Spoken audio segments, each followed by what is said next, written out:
आपातकाल में विभिन्न वर्णों के करने योग्य कार्य। याज्ञवल्क्य जी ने कहा,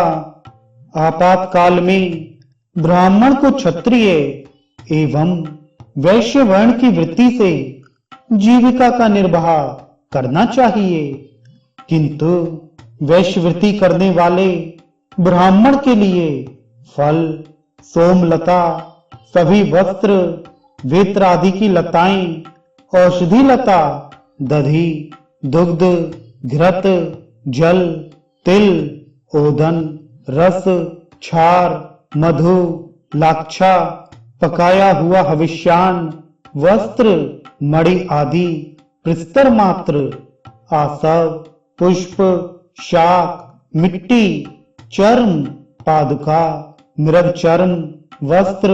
लवण, मांस, तिलकुट, मूल और सुगंधित द्रव्य पदार्थों का विक्रय वर्जित है। ब्राह्मण के द्वारा अपने श्रौत स्मार्त यज्ञ की पूर्णता के लिए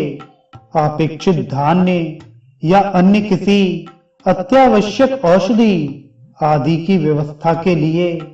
अपेक्षित धान्य के बराबर तिल का विक्रय करके धान्य का संग्रह किया जा सकता है, किंतु आपातकाल में भी लवण आदि का व्यापार ब्राह्मण के लिए अवश्य वर्जित है। आपत्तियों के कारण नमक आदि के अतिरिक्त ब्राह्मण अन्य जो कुछ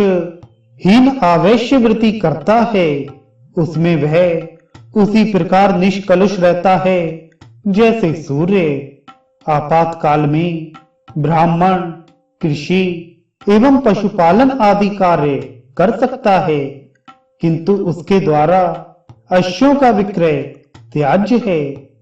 यदि किसी कारण ब्राह्मण कृषि आदि से भी अपने जीवन की रक्षा ना कर सके तो 3 दिन तक बुभुक्षित ही रहे। तदनंतर ब्राह्मण के अतिरिक्त और किसी के यहां से केवल 1 दिन के लिए धान्य प्राप्त करे तथा अब्राह्मण से प्राप्त इस धान्य का उपभोग करते समय वह प्रकाशित भी करे कि मैंने अब्राह्मण से धान्य लेकर आज जीवन निर्वाह किया है। ऐसे वृत्ति संकर से ग्रस्त ब्राह्मण के व्रत, कुल, रीत, शास्त्र अध्ययन,